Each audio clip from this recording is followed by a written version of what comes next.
Yann Brouillet n'est pas venu depuis ses Vosges où il habite, ou Vincent Suard depuis le Grand Nord de France. Mais en fait, ils ne sont pas venus ici à Toulouse de la même façon que lorsque ça va se passer à Lille, il n'est pas certain que les Toulousains vont y monter. Donc c'est un livre national qui compte 500 témoins, qui présente 500 témoins de la Grande Guerre. Je suis particulièrement heureux d'avoir dirigé ce livre avec des auteurs de grande qualité. Je suis particulièrement heureux aussi que mon ami Jacques Tardy ait accepté de nous faire la couverture, parce que le livre est bon, il est même très bon, mais si la couverture peut attirer le lecteur, c'est encore mieux, et donc c'est une excellente chose. Je précise que, en guise de cadeau, d'amitié, Jacques Tardy nous a offert gracieusement ce dessin. Donc ça correspond tout à fait au personnage que vous connaissez.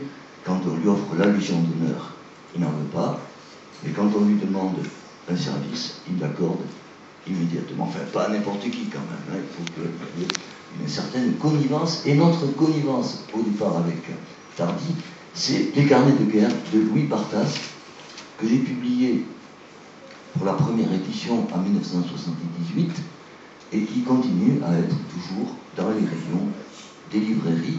Donc, j'avais depuis longtemps personnellement un attrait pour ces questions, et les auteurs d'eux-mêmes.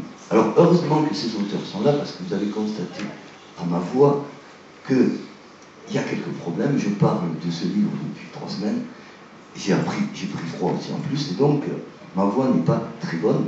Mais, avant de laisser parler Cédric Marty qui est là, et les autres auteurs éventuellement qui sont là, et puis le public aussi qui pourra poser ces questions, je voudrais dire que avant nous, il y a eu en 1929 un ouvrage de même type.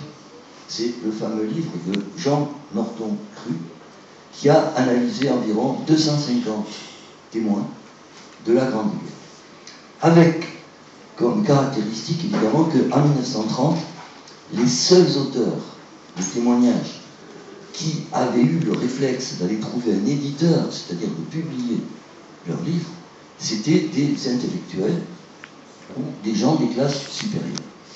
Et la grosse différence que nous apportons, nous, c'est que depuis cette date, on a publié aussi des témoignages de Louis Barthas, tonnelier, d'un certain nombre de cultivateurs, d'artisans, d'ouvriers.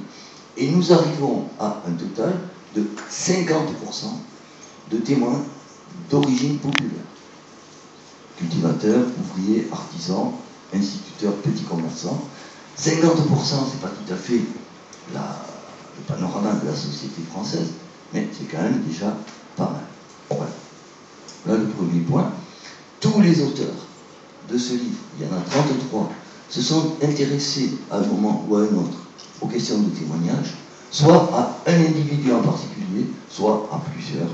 Et ils sont donc très compétents. Beaucoup ont un rapport avec l'université de Toulouse, le Mirail, soit qu'ils y soient enseignants, soit que ce soit des étudiants ou d'anciens étudiants, j'en vois qui vient d'arriver aussi. Voilà donc à peu près la présentation générale du livre, et je vais demander à Cédric de m'assister et de continuer à vous le présenter, après quoi vous serez bien poser vos questions et les auteurs présents vous répondront. Merci.